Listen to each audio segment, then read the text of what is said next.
Have you ever been around one of your friends or family members in their work environment and their speech is different than how it is when they are outside their work environment and they're talking to you and their other friends and family members? That's called code switching.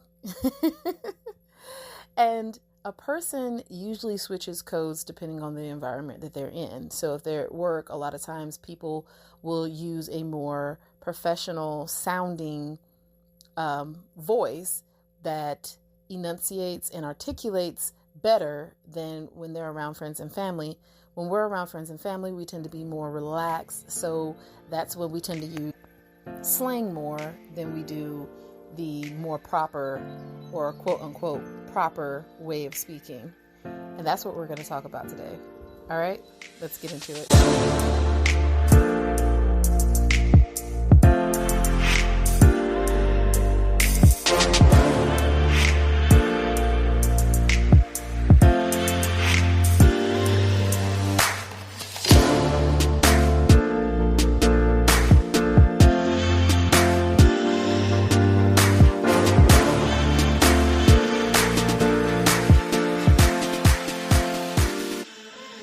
So a more formal definition of code switching, according to Googly is the practice of shifting between two or more languages, dialects, accents, or speech styles depending on the social context, audience, or purpose. So again, going back to a more relaxed environment like at home versus a work environment or a school environment or, whatever, so on and so forth. A person will change. And in the Black culture, when a woman does it, they call it the Becky voice, putting on the Becky voice. You know what I'm saying? And that's just to help those that still haven't really caught on to what I'm talking about when I'm saying code switching. So these are actually communication styles. Now, I'm going to do my best to explain this the way Yahuwah gave it to me and how my brain works, okay? So think of a computer. So a computer has a database and programs, and those programs run on code or scripts. And those codes / scripts determine how the program functions. They tell the program how to function properly. And so I want to define these things a little bit. So a program, and of course, this is all according to Google, so take it with a grain of salt. There's actually a better word to define it, but this is just how Google says. So a program is a set of instructions written in a specific programming language that tells a computer how to perform a task. And then you have the database, which is an organized collection of data structured to facilitate efficient storage, retrieval, and management of information, central repository for data. You have the computer itself, which is a programmable electronic device that executes a sequence of instructions or program to perform a specific task. And then you have the code or the script, which is a set of instructions written in a specific language that tells a computer how to perform a task. All right, which is very similar to a program. So stay with me, okay? But even on the computer itself, they have systems. So that's the iOS system, the Windows system, the Android system. And the system is a collection of interconnected hardware and software components that work together as a unified whole to accomplish a specific set of tasks or provide a platform for other software to run. So I want you to keep that in mind when it says it's a collection of interconnected hardware and software components, all right? So again, these are all the things that make up a computer and its systems, its programs, and so on and so forth. And this is how a computer functions. And when everything is functioning the way it's supposed to, the computer runs properly. And then there's no lag in there. There's no corruption of any kind. The thing about this is, when it comes to us, mankind, we run very similar to computers. So we would actually be the computer itself, the programmable electronic device, because we are electric. So we are a programmable electronic device that executes a sequence of instructions or a program to perform a specific task. And we were originally programmed by Yahuwah when he created Adam and Hawa. Within us, he gave us a database, which would be our mind, right? An organized collection of data structured to facilitate efficient storage, retrieval, and management of information, the central repository for data. So he gave us a clear mind in order to function properly, right? Then he gave us programs. So, or applications, if you will. So when you think of a program in the computer, think of MS Word or MS Excel. So there are programs within the system that's on the computer. And I'm going to get to that in a second. But then Yahuwah also gave us a script, right? So I'm going to go back through that and kind of break this down to the best of my ability.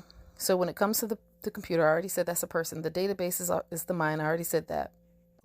Now, the system that I said was iOS or Windows or Android or whatever, that would be the belief system of the person, okay? I.e. Christianity, Hinduism, Taoism, Buddhist, whatnot. That system is what the computer runs on, okay? Within that system, you have the applications, i.e. programs like MS Word or MS Excel.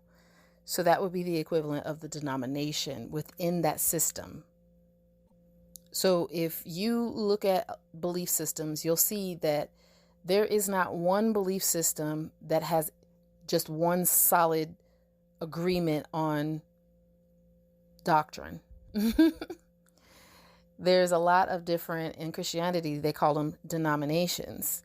There are a lot of belief systems that have branched off to create different programs. So the program is equivalent to the denomination. So then when you look at what the code or the script is, that is the doctrine itself. Remember, the program or the denomination runs off the code. The program runs off the code. The denomination runs off the doctrine. So I'm going to use Christianity again because I used to be a Christian, so I'm more familiar with this. So when you think of the program in Christianity, the denominations, it's going to be similar. So you have different denominations that branch off of the program. So, off of the code. So the codes or the doctrines would be like Catholicism or Lutheranism or Protestantism, so on and so forth. And the thing about it is, this is where it gets a little tricky. The program and the code are going to be called the exact same thing. However, the program functions slightly different from the code. And remember when I did the definitions were dang near identical.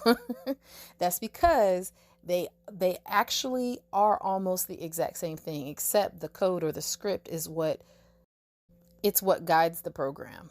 So again, the denomination can be called Catholicism, but the doctrine is that of the Catholics. The denomination can be called Lutheranism, but the doctrine is that of Martin Luther, if this is making any sense. Now, when we think of the operating systems, the iOS, the Windows, the Android, I did mention Christianity, but here's the thing. There's more than just religious systems that work in and through the computer, that is the person. So you also have operating systems like the government, the school, your job, your family construct. Each one of those systems have programs that have scripts that run that program. And the database of that computer, which is the person, holds the memory on how each script is supposed to run. They hold every single article of code for that particular program. So when they switch into a different environment, they code switch. So they know when to run this program underneath this code, and then they know when to switch and run this program underneath this code, i.e. code switching. Now, remember when I said to hold on to the system being a collection of interconnected hardware and software components. And I said that would be like iOS, Windows, Android, or Christianity, the government, your school, your family dynamics. When you look up what a belief system is, it is a set of interconnected principles, values, and attitudes that shape how an individual or group understands the world and their place in it. So it's literally the exact same thing. This is your belief system. Now, when it comes to programs, I want to break that down even further because the program is going to be the congregation, okay? I know I said denomination, but you also have programs within the program. So you have different congregations. So you might have a Lutheran church over here that doesn't fully follow what this Lutheran church over here follows, so that even within the different congregations, you have different codes, different scripts. That's the reason why when you join a church, most churches, when you join, you have to go through what's called new membership orientation. And that teaches you it teaches you the code that runs that particular program that you are vowing to become a part of. So you're vowing to become a member of so-and-so's church. Now you have to learn the code for so-and-so's church so that you can operate and be on one accord with everybody that's a part of so-and-so's church in order for that program to run properly. Same thing happens in government. Government is the operating system. The different branches of government are the programs. And each one of those programs has a code. The Constitution is a code. The Bill of Rights is a code. Each one of those has a code that causes it to run a certain type of way. The codes are not the same. And if you're going to switch between the different programs, you're going to have to change the code switch. At school, you have the different classrooms. Those are the different programs. And the rules for each classroom is the different codes, even between school and school. So each school has its own programs with its own codes. We call it the code of conduct. Jobs have it too. Jobs have the code of conduct. That is the script for that particular program.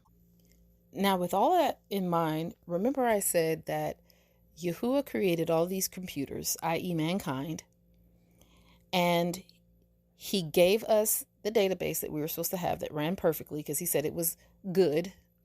He gave us the operating system that we were supposed to operate in. He gave us the programs and the script.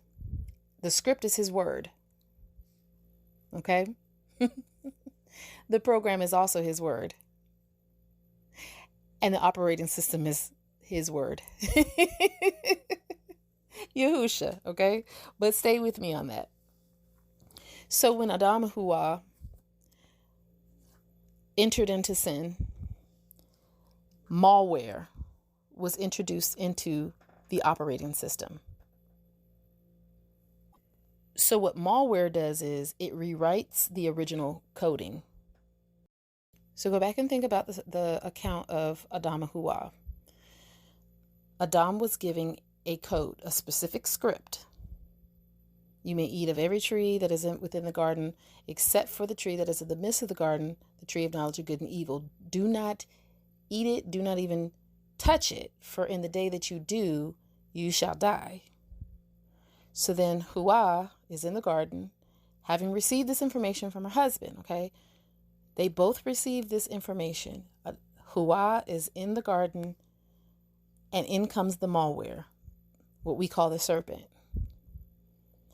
And because her program failed to detect malware, it started running the script of the malware, which corrupted the system. So here comes the malware saying, hey, you shall not surely die. Only added one word into the script, not. You shall not surely die. And then proceeds to say, Yahuwah just don't want you to be like him, knowing good and evil and all this other stuff, right? And again, the program failed to detect the corruption in the script. So it ran the corrupted script and it became dysfunctional. Now, Yahuwah set in place in Yasharal a way to check for malware. So Leviticus or Yakara chapter 13 talks about how the priest is supposed to check for leprosy within a man. And when I say man, I always mean mankind, men, women, children, okay? How to check for leprosy, what the leprosy looks like. So Yahuwah told Aaron and his sons through Masha how to distinguish between the different types of malware. So if it's a festering sore, if it's yellow, if it's white, if it's got hair coming out of it, like go read Yakara, because it's very long, I'm not going to read it. Go read Leviticus chapter 13, and you can see how Aaron and his sons were told to distinguish between the different types of malware that might be corrupting the system within the computer. Okay?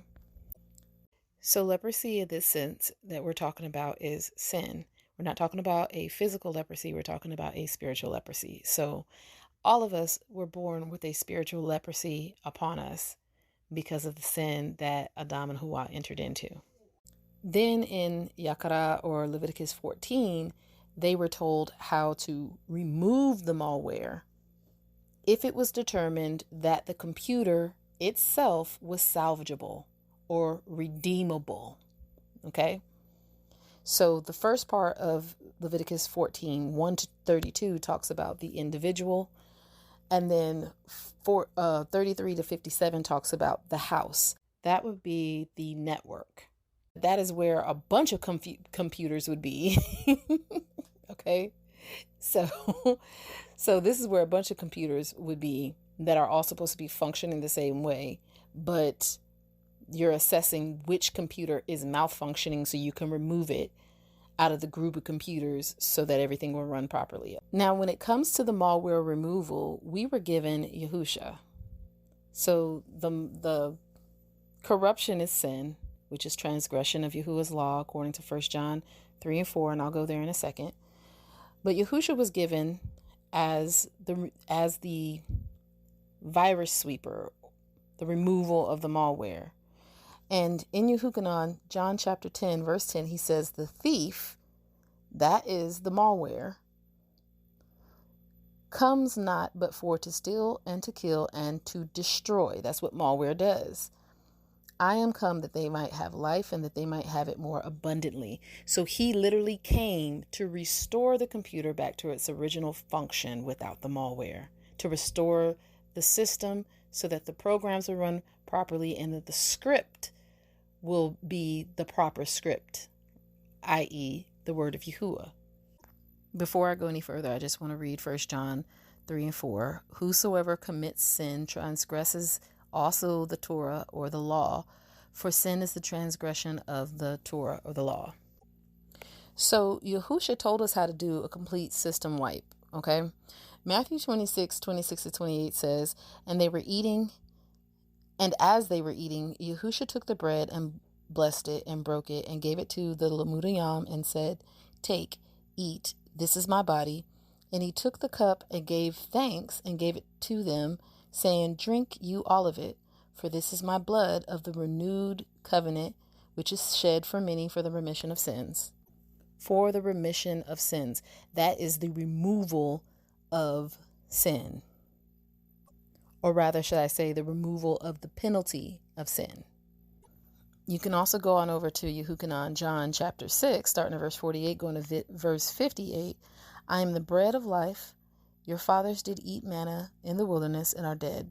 This is the bread which comes down from heaven, that a man may eat thereof and not die. That is the penalty of sin, death. Okay? I am the living bread which came down from heaven. If any man eats of this bread, he shall live forever. And the bread that I will give is my flesh, which I will give for the life of the world. So he is sweeping the system of the malware. The Yehudayam therefore strove among themselves, saying, how can this man give us his flesh to eat? Then Yahusha said unto them, Aman, aman, I say unto you, except you eat the flesh of the son of Adam and drink his blood, you have no life in you.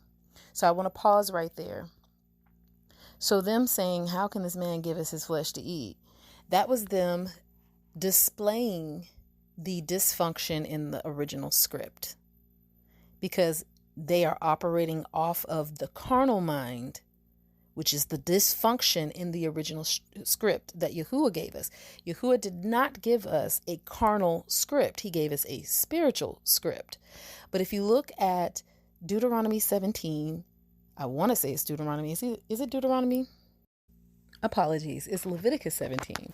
Starting in verse 10, you learn that the life of the creature is in the blood, right? So with this in mind, this is something that Yahuwah told through Masha to tell Yasharal, do not eat the blood of the animal, for the life of the animal is in the blood. So now here comes Yahusha saying, you got to eat my flesh and drink my blood. And they're like carnally thinking, and this is not a slight towards them because we all do this, but in their carnal minds, in the dysfunctional script, they're thinking we can't do this because this is against what we were told. But that when they were told this, they were still operating on a carnal script. Yahusha is coming to change, to code switch back into the spirit. Okay? And you'll see that in a second. So Yahuwah is coming to switch the code back into the spirit from the carnal mind. Especially because the original code was always meant to be spiritual and not carnal. Let's continue in verse 54. Whosoever eats my flesh and drinks my blood has eternal life, and I will raise him up at the last day.